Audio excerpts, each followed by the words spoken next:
সমস্ত প্রশংসা একমাত্র আল্লাহর জন্য, যিনি উদ্ভাবনকারী এবং পুনরুত্থানকারী। যা ইচ্ছা তাই তিনি করেন এবং যা ইচ্ছা যেভাবে ইচ্ছা তিনি ফয়সালা করেন। আমি আমার রবের প্রশংসা করছি, তিনিই তো প্রশংসনীয়। আমি সাক্ষ্য দিচ্ছি যে আল্লাহ ছাড়া সত্য কোনো মাবুদ নেই, তার কোনো শরীক নেই। তার কাছেই কিয়ামত সম্পর্কে সঠিক জ্ঞান রয়েছে এবং তার কাছেই আমাদেরকে সেই কিয়ামতের দিন ফিরে যেতে হবে। আমি সাক্ষ্য দিচ্ছি যে আমাদের নবী ও নেতা মুহাম্মদ তার বান্দা ও রাসূল। আসমান যে বস্তুকে ছায়া দিয়েছে তার মধ্যে সর্বোত্তম ব্যক্তি ছিলেন তিনি। যে ব্যক্তি তার অনুসরণ করবে সেই জান্নাতে যাবে, আর যে তার অবাধ্য হবে সেই হবে বিতাড়িত। আল্লাহ তাআলা তার উপর, তার পরিবারবর্গ এবং সকল সাহাবীদের উপর শান্তি ও রহমত বর্ষণ করুন। অতঃপর হে মুসলমানগণ, আপনারা আল্লাহর তাকওয়া অবলম্বন করুন এবং তার সামনে দণ্ডায়মান হতে হবে এই বিষয়টিকে গুরুত্বের সাথে নিয়ে তাকে ভয় করুন। যে ব্যক্তি আল্লাহর পথে চলবে, আল্লাহ রাব্বুল আলামিন তাকে উত্তম প্রতিদান দিবেন। আল্লাহ তাআলা বলেন, যে ব্যক্তি সৎকর্ম করবে সেটা তারই জন্য, আর যে ব্যক্তি অন্যায় করবে সেটা তার বিরুদ্ধেই যাবে। আপনার রব তার বান্দার উপর কোনোভাবেই জুলুম করেন না। হে মুসলমানগণ, দুনিয়ার আয়ু শেষ হতে চলেছে, তার ধ্বংস ঘনিয়ে আসছে এবং কিয়ামত অত্যাসন্ন। রাসূল সাল্লাল্লাহু আলাইহি সাল্লাম কিয়ামত সংঘটিত হওয়া তার আলামত সমূহ সুস্পষ্ট নিদর্শনাবলী সম্পর্কে সংবাদ দিয়েছেন এবং নিদর্শনগুলো ও পূর্বাভাস সমূহ উল্লেখ করে সতর্ক করেছেন। মানুষ যেন ঘুমিয়ে না থাকে, বরং সতর্ক হয় ও প্রস্তুতি গ্রহণ করে হঠাৎ তা সংঘটিত হওয়ার পূর্বেই যেন তারা তওবা করতে পারে। আল্লাহ তাআলা বলেন, তারা কি এজন্য অপেক্ষা করছে যে কিয়ামত তাদের নিকট আকস্মিকভাবে এসে পড়ুক? তার লক্ষণসমূহ তো এসেই পড়েছে। কিয়ামতের আলামত সমূহ বিশুদ্ধ সূত্রে প্রমাণিত হয়েছে, যা অস্বীকার করার কোনোই যুগ নেই। দলিলে যেসব আলামত উল্লেখ হয়েছে সবগুলোই সত্য এবং সন্দেহাতীতভাবেই তা প্রমাণিত। হে মুসলমান বৃন্দ, কিয়ামতের অন্যতম একটি আলামত যা প্রকাশ পেয়ে গত হয়ে গেছে তা হচ্ছে আমাদের নবী ও নেতা মুহাম্মদ সাল্লাল্লাহু আলাইহি ওয়াসাল্লাম এর আগমন। তিনি সর্বশেষ নবী ও রাসূল, যার মাধ্যমে আল্লাহ তাআলা তার দ্বীনকে পরিপূর্ণ করেছেন এবং বিশ্ববাসীর উপর প্রমাণ হুজ্জত কায়েম করেছেন। তাকে তিনি কিয়ামতের পূর্ব সময়ে পাঠিয়েছেন। তাই তো রাসূল সাল্লাল্লাহু আলাইহি ওয়াসাল্লাম বলেন, আমিও কিয়ামত এরকম কাছাকাছি। তিনি দুই আঙ্গুল দিয়ে ইশারা করে একত্র করে দেখালেন। বুখারী ও মুসলিম শরীফে রয়েছে হাদিসটি। রাসূল সাল্লাল্লাহু আলাইহি ওয়াসাল্লাম নিজের মৃত্যুকে এর একটি আলামত হিসেবে গণ্য করেছেন। তার মৃত্যু মুসলিমদের উপর আপতিত একটি বড় মুসিবত ছিল। আনাস রাদিয়াল্লাহু আনহু বলেন, যেদিন রাসূল সাল্লাল্লাহু আলাইহি ওয়াসাল্লাম মদিনায় প্রবেশ করলেন সবকিছু আলোকিত হয়ে পড়েছিল। অতঃপর যেদিন তিনি মৃত্যুবরণ করলেন সেদিন সবকিছু চতুর্দিকে অন্ধকারাচ্ছন্ন হয়ে পড়েছিল। রাসূল সাল্লাল্লাহু আলাইহি ওয়াসাল্লামের দাফন কার্য শেষ করে হাত ঝাড়া দেওয়ার আগেই আমাদের অন্তরে পরিবর্তন অনুভব করলাম। সুনান তিরমিজিতে রয়েছে হাদিসটি। কিয়ামতের পূর্ব সময়গুলোতে অজ্ঞতা নেমে আসবে, জ্ঞান উঠিয়ে নেওয়া হবে, আমলে ঘাটতি আসবে, একের পর এক ফিতনা ও বিশৃঙ্খলা তৈরি হতে থাকবে। ফিতনা শুরু হবে আর মুমিন বান্দা বলতে থাকবে, এতেই হয়তো আমি ধ্বংস হব। সেই ফিতনা দূর হবে, আবার আরেক নতুন ফিতনা তৈরি হবে, তখনও মুমিন বান্দা একই কথা বলবে। একজন জীবিত ব্যক্তি কোন মৃত ব্যক্তির কবরের পাশ দিয়ে গমন করার সময় বলবে, হায় আমি যদি তার স্থানে থাকতাম। মানুষের অন্তরে লোভ লালসা ঢেলে দেওয়া হবে, খুন খারাপি বেড়ে যাবে। এমনকি এমনও সময় আসবে যখন হত্যাকারী জানবে না সে কেন হত্যা করছে, নিহত ব্যক্তিও জানবে না কেন তাকে হত্যা করা হলো, অথচ হত্যাকারী ও নিহত ব্যক্তি উভয়ই জাহান্নামী। মানুষ এমনও ধোঁকার যুগে প্রবেশ করবে যখন মিথ্যুকই সত্যবাদী আর সত্যবাদী মিথ্যুক হিসেবে পরিগণিত হবে। বিশ্বাসঘাতককে আমানতদার মনে করবে আর আমানতদারকে মনে করা হবে খেয়ানতকারী। সর্বসাধারণের বিষয়ে অজ্ঞ মূর্খরাই কথা বলবে, পরামর্শ দিবে। আমানত বিনষ্ট করা হবে, অযোগ্যকে দায়িত্বশীল করা হবে, ছোটদের কাছ থেকে বড়রা শিখতে যাবে। মানুষ মসজিদ নিয়ে বড়াই করবে অথচ খুব কম মানুষই তা আবাদ করবে। সময়গুলো খুব সংকীর্ণ হয়ে আসবে, বছর সপ্তাহের ন্যায়, সপ্তাহ একদিনের ন্যায়, আর একদিন 1 ঘন্টার ন্যায়, আর 1 ঘন্টা 1 পলকের মতো মনে হবে। এমন সংকুচিত সময়ে মুমিন বান্দার স্বপ্ন সত্যি হবে। মূলত মুমিনের স্বপ্ন নবুয়াতের 46 ভাগের 1 ভাগ। ততক্ষণ পর্যন্ত কিয়ামত সংঘটিত হবে না যতক্ষণ না হিংস্র প্রাণী মানুষের সাথে কথা বলে। মানুষ তার হাতে লাঠি বা ছুরির সাথে, জুতার ফিতার সাথেও কথা বলবে। ধর্মজ্ঞানের অভাবের সময়ে দাজ্জালের আবির্ভাব হবে। সেও আদম সন্তানদের একজন। আদম আলাইহিস সালাম এর সৃষ্টিকাল হতে কিয়ামত পর্যন্ত দাজ্জালের চেয়ে বড় কোনো সৃষ্টি নেই। সে হবে সবচেয়ে বড় ফিতনা। তার ডান চোখ অন্ধ, তার চোখ দেখতে ফুলে যাওয়া একটি আঙ্গুরের মতো মনে হবে। তার 2 চোখের মধ্যখানে কাফের লেখা থাকবে, যা শিক্ষিত অশিক্ষিত সব ধরনের মুমিন মুসলমানরা পড়তে পারবে। সে 70,000 ইহুদিকে সাথে নিয়ে পৃথিবীর পূর্বাঞ্চল হতে বের হবে এবং মক্কা ও মদিনা ছাড়া পৃথিবীর সব এলাকায়, সব দেশেই সে পদচারণা করবে। মদিনা তার অধিবাসীদের সহ 3 বার কেঁপে উঠবে। তখন প্রত্যেক কাফের ও মুনাফিক ব্যক্তি মদিনা থেকে বের হয়ে দাজ্জালের কাছে আশ্রয় নেবে, দাজ্জালের কাছে চলে যাবে। দাজ্জাল 40 দিন অবস্থান করবে। প্রথম দিনটি 1 বছরের সমান হবে, পরের দিনটি হবে 1 মাসের মতো, পরের দিনটি হবে 1 সপ্তাহের সমান, আর বাকি দিনগুলো স্বাভাবিক অন্যান্য দিনের মতোই হবে। সে এক জাতির কাছে গিয়ে কুফরির দিকে আহ্বান করবে। তারা তাকে বিশ্বাস করবে, তার কথা শুনবে। সে আকাশকে আদেশ করলে আকাশ বৃষ্টি বর্ষণ করবে, জমিনকে আদেশ করলে তা ফসল উৎপন্ন করবে। তারপর সে সন্ধ্যায় বিভিন্ন গবাদি পশুগুলো পূর্বের চেয়ে বেশি লম্বা কুঁজ, প্রশস্ত স্তন ও ভরা পেট নিয়ে তাদের কাছে ফিরে আসবে। তারপর দাজ্জাল আরেক কওমের কাছে যাবে এবং তাদেরকেও কুফরের দিকে ডাকবে, কিন্তু তারা তার কথা উপেক্ষা করবে। ফলে সে তাদের থেকে চলে আসবে বটে, কিন্তু এমন কিছু করবে যার কারণে তাদের মাঝে দুর্ভিক্ষ ও পানির অন্টন দেখা দিবে এবং তাদের ধন সম্পদ কিছুই থাকবে না। সে এক পতিত জমির পাশ দিয়ে অতিক্রম করবে এবং বলবে, তুমি তোমার গুপ্ত ধন বের করে দাও। তখন জমিনের ধনভাণ্ডার বের হয়ে তার চতুর্পাশে জড়ো হতে থাকবে, যেমন মৌমাছি তাদের সর্দারের চতুর্পাশে জড়ো হয়। তার কাছে জান্নাত ও জাহান্নাম থাকবে। তার জাহান্নামটি মূলত জান্নাত আর জান্নাতটি মূলত জাহান্নাম। তার কাছে 2টি নহরও থাকবে, যার একটি হতে সাদা পানি প্রবাহিত হবে আর অপরটিতে আগুন দাউ দাউ করে জ্বলতে থাকবে। যে ব্যক্তি এমন অবস্থার সম্মুখীন হবে সে যেন আগুনটাতে ঝাঁপ দেয়, কেননা সেটাই সুমিষ্ট সুস্বাদু ঠান্ডা পানির নহর হবে। দাজ্জালের আগমনের অন্যতম একটি আলামত হলো মেম্বার সমূহে তার কথা উল্লেখ করতে ভুলে যাওয়া। অতএব আপনারা তার ফিতনা থেকে আল্লাহর কাছে আশ্রয় চান এবং ঈমানের সাথে সজ্জিত হন, তবেই তার ফিতনা থেকে রক্ষা পাবেন। দাজ্জালের ফিতনা যখন প্রকট হবে তখনই আল্লাহ তাআলা ঈসা বিন মারইয়াম আলাইহিস সালামকে পাঠাবেন। তিনি সিরিয়ার দামেস্কের পূর্ব প্রান্তের একটি মসজিদে সাদা মিনারে 2 ফেরেশতার ডানায় ভর করে অবতরণ করবেন। তিনি দাজ্জালকে ফিলিস্তিনের বাবে লুদ নামক স্থানে পেয়ে তাকে হত্যা করবেন। মুমিনরা দাজ্জালের অনুসারীদের বিরুদ্ধে যুদ্ধ করে তাদেরকে পরাস্তও করবেন।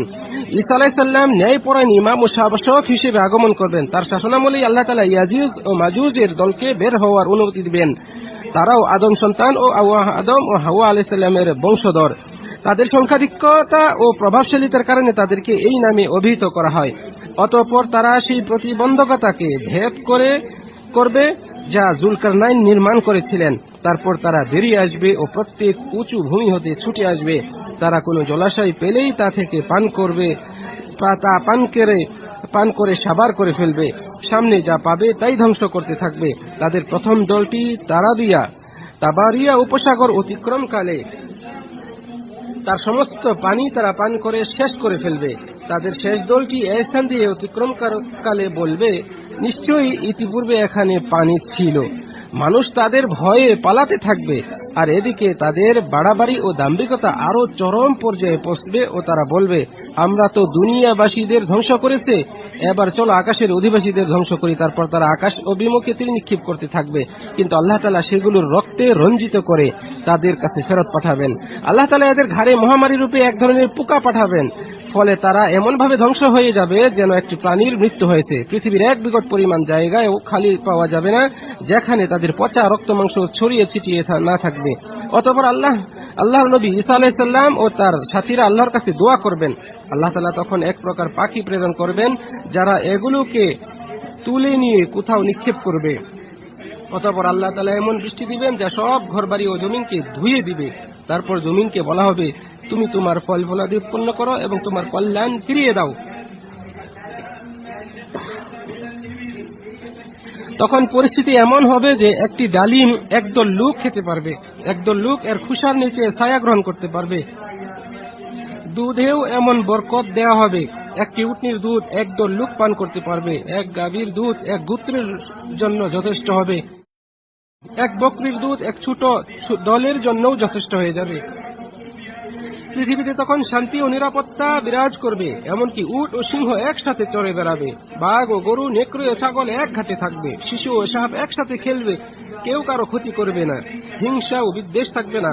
7 বছর মানুষ একত্রে বসবাস করবে, দুজনে কখনো ঝগড়া করবে না। ঈসা আলাইহিস সালাম 40 বছর পৃথিবীতে থাকবেন। তার মৃত্যুর পর মুসলমানগণ তার জানাজাও পড়বেন।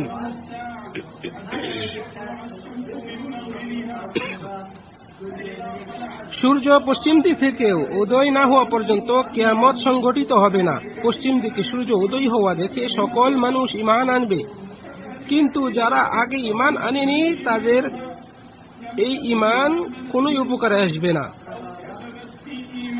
জমিন থেকে এক বিশাল প্রাণী বের হবে চাষের সময়ে, যা মুমিন ও কাফেরদের আলাদা করে দিবে। সে মানুষের সাথেও কথা বলবে। সে বলবে যে মানুষ আল্লাহর আয়াতকে বিশ্বাস করেনি।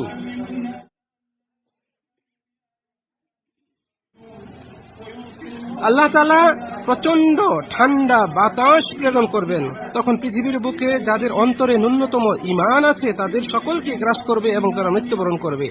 আর খারাপ লোকগুলো থেকে যাবে, যারা ভালোকে ভালো মনে করে না, অন্যায়কে অন্যায় মনে করে না, তারা মূলত মূর্তি ও পাথরের পূজক, তাদের উপরই কিয়ামত সংঘটিত হবে। ইয়ামান হতে এক বিশাল আগুন বের হয়ে মানুষদেরকে হাসরের মাঠ পর্যন্ত তাড়িয়ে নিয়ে জড়ো করবে। এমন সময় কিয়ামত সংঘটিত হবে যখন কেউ দুধ দুহাবে, দুধের পাত্র মুখের কাছে নেয়ার আগেই কিয়ামত চলে আসবে। দুজনে কাপড় কেনাবেচার সময় তা পূর্ণ হওয়ার আগেই এই কিয়ামত সংঘটিত হয়ে যাবে। কেউ হয়তো কুয়া থেকে পানি তুলতে তাতে কিছু নামিয়েছে, কিন্তু তা উঠানোর আগেই কিয়ামত এসে যাবে। কিয়ামত সংঘটিত হবে জুমার দিনে, শুক্রবারে, যখন সিংহায় ফুৎকার দেয়া হবে। তখন ভূমণ্ডল ও নভূমণ্ডলের সকলেরই মৃত্যু হবে, তবে আল্লাহ তাআলা যাদেরকে বাঁচিয়ে রাখবেন তারা ছাড়া। অতঃপর বৃষ্টি বর্ষণ হবে, তা থেকে কিছু মানুষের দেহ তৈরি হবে যেমন লতা পাতা জন্মে সেরকম ভাবেই। তারপর আবার হাসরে উপস্থিত করার জন্য যখন সিংহায় ফুৎকার দেয়া হবে, তখন তারা সবাই কবর হতে ছুটে আসবে তাদের রবের দিকে। তারপর বলা হবে, হে মানব সকল, তোমরা তোমাদের রবের দিকে অগ্রসর হও। অতঃপর তাদেরকে থামাও, কারণ তাদেরকে প্রশ্ন করা হবে। আল্লাহর চেহারা ব্যতীত সবকিছুই তো ধ্বংস হবে, বিধান তারই এবং তার কাছেই তোমরা প্রত্যাবর্তিত হবে। আল্লাহ তাআলা আমাকে এবং আপনাদেরকে কোরআন ও সুন্নতের মাধ্যমে বরকত প্রদান করুন এবং আমাদেরকে এর দ্বারা উপকৃত করুন। আল্লাহ তাআলার কাছে আমি আমার এবং আপনাদের জন্য ক্ষমা প্রার্থনা করছি। তিনি ক্ষমাশীল এবং দয়ালু। আপনারা তার কাছে যাবতীয় গুনাহ এর জন্য ক্ষমা প্রার্থনা করুন। সমস্ত প্রশংসা আল্লাহর জন্য, যিনি আমাদেরকে ইহসান করেছেন এবং তার শুকরিয়া আদায় করছি তার ভালো কাজে আমাদেরকে তৌফিক দেওয়ার জন্য এবং অনুগ্রহ করার জন্য। আমি সাক্ষ্য দিচ্ছি যে আল্লাহ ছাড়া সত্য কোনো মাবুদ নেই, তার কোনো শরীক নেই। আমি আরো সাক্ষ্য দিচ্ছি যে আমাদের নবী ও নেতা মুহাম্মদ তার বান্দা ও রাসূল, তিনি তার সন্তুষ্টির পথে উম্মতকে আহ্বান জানিয়েছেন। আল্লাহ তাআলা তার পরিবারবর্গ এবং সাহাবীদের উপরও শান্তি ও রহমত বর্ষণ করুন। হে মুসলমানগণ, আপনারা আল্লাহকে ভয় করুন এবং তাকে সমূহে করে চলুন, তাকে অনুসরণ করুন। আল্লাহ তাআলা বলেন, হে ঈমানদারগণ, তোমরা আল্লাহকে যথাযথভাবে ভয় করো এবং তোমরা সত্যবাদীদের সাথে থাকো। হে মুসলমানগণ, একবার চিন্তা করে দেখুন কেমন হবে সেই দিন যেদিন সিংহায় ফুৎকার দেয়া হবে আর চোখ স্থির হয়ে যাবে। সেদিন কেমন হবে যেদিন খাতাগুলো গুটিয়ে নেওয়া হবে, পুল সিরাত স্থাপন করা হবে, মানুষের গুনাহগুলো তাদেরকে বেষ্টন করে ধরবে, জান্নাত ও জাহান্নামকে নিকটবর্তী করা হবে। সওয়াল জবাব ও জবাবদিহিতার সময় ঘনিয়ে আসলে কি অবস্থা হবে চিন্তা করে দেখুন, যখন আপনার আমার অঙ্গ প্রত্যঙ্গ সাক্ষী দিবে এবং আমাদের আমলনামাকে খুলে দেওয়া হবে, প্রকাশ করা হবে। সকল উপকরণ ও রাস্তা বন্ধ হয়ে আসছে, আযাব ঘনিয়ে আসছে। অতএব সতর্ক হন, তওবার সময় এসেছে। অশ্রুসিক্ত হয়ে আল্লাহর দিকে ফিরে আসার সময় হয়েছে। যে তওবা করে আল্লাহ তাকে ক্ষমা করেন। তওবাকারী তেমন যার কোনো গুনাহ নেই, তাই সময়কে মূল্যায়ন করুন তা বিনষ্ট হওয়ার আগেই। নিশ্চয়ই আল্লাহর অঙ্গীকার বাস্তব হবেই। হে আল্লাহ, আপনি আমাদেরকে সেই ভয়াবহ অবস্থা থেকে নিরাপদ রাখুন। চরম ভীতিকর দিনে আপনি আমাদেরকে নিরাপদ করুন এবং সাক্ষাৎ দিবসে আমাদেরকে বিজয়ীদের অন্তর্ভুক্ত করুন। হে মুসলমানগণ, আপনারা আমাদের নবী ও নেতা মুহাম্মদ সাল্লাল্লাহু আলাইহি ওয়াসাল্লামের উপর দরুদ ও শান্তি পাঠ করুন, তার উপর দরুদ পাঠ করুন। ইন্নাল্লাহা ওয়া মালাইকাতাহু ইসাল্লুনা আলান নবী। আল্লাহ তাআলা বলেন, নিশ্চয়ই আল্লাহ তার নবীর প্রশংসা করেন, ফেরেশতারা তার নবীর জন্য ইস্তিগফার করেন। হে মুমিনগণ, তোমরাও তার উপর দরুদ পাঠ করো এবং তাকে সালাম জানাও। আল্লাহুম্মা সাল্লি ওয়া সাল্লিম আলা নাবিয়িনা মুহাম্মদ সাল্লাল্লাহু আলাইহি ওয়াসাল্লাম। হে আল্লাহ, আপনি মসজিদে আকসাকে পবিত্র করুন। যারা সীমা লঙ্ঘন করছে, অন্যায়ভাবে জবরদখল করে রেখেছে, আপনি তাদের অনিষ্টতা থেকে, তাদের পঙ্কিলতা থেকে বাইতুল মুকাদ্দাসকে আপনি হেফাজত করুন এবং পবিত্র রাখুন। হে আল্লাহ, আপনি আমাদের নেতা, আমাদের দেশের শাসক বর্গ, বিশেষ করে খাদিমুল হারামাইন শরীফাইনকে আপনি হেফাজত করুন। আপনি ভালো কাজে, আপনার তাকওয়া ও সৎ কাজে আপনি তাকে আরো বেশি তৌফিক দান করুন। হে আল্লাহ, আপনি তাকে আপনার নবীর সুন্নত এবং আপনার শরীয়ত মোতাবেক বিচার কার্য পরিচালনা করার জন্য, দেশ চালানোর জন্য আপনি উত্তমভাবে তৌফিক দান করুন।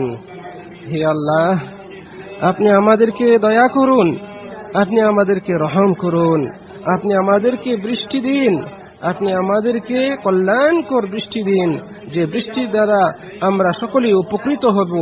আমাদের গবাদি পশু বাঁচবে, আমাদের ক্ষেত খামার এবং ফসলাদি আরো সুন্দরভাবে উৎপন্ন হবে। হে আল্লাহ, আপনি আমাদেরকে নিরাশ করবেন না, আমাদেরকে নৈরাশ হয় এ ধরনের মানুষদের অন্তর্ভুক্ত করবেন না। হে আল্লাহ, আপনি আমাদেরকে বঞ্চিত করবেন না, বরং আপনি আমাদেরকে আরো বেশি পরিমাণে দিন। আপনি আমাদেরকে দয়া করুন, আপনিই তো উত্তম দয়াকরী, আপনিই তো রহমান, পরম দয়ালু এবং পরম মহানুভব। হে আল্লাহ, আপনি আপনার সৃষ্টিকে সৃষ্টি করেছেন, অতএব আপনি আমাদেরকে, আপনি কাউকে, আপনার সৃষ্টির কাউকে আমাদের গুনার কারণে কোনো অন্যায়ামত থেকে বঞ্চিত করবেন না। হে আল্লাহ, আমরা আপনার কাছে ক্ষমা প্রার্থী, আপনি আমাদেরকে ক্ষমা করুন, আপনিই তো ক্ষমাশীল। হে আল্লাহ, আপনি আকাশ থেকে আপনি আমাদের জন্য আপনার বরকতের দরজা উন্মুক্ত করে দিন, আপনিই তো সকল বরকতের মালিক। হে আল্লাহ, আপনি আমাদেরকে রহম করুন এবং যাবতীয় অন্যায়, ফাহিশা, মুনকার, অন্যায়মূলক কাজ থেকে আপনি আমাদেরকে হেফাজত করুন। হে আল্লাহ, আপনি পরম দয়ালু এবং ক্ষমাশীল, আপনি আমাদেরকে ক্ষমা করুন।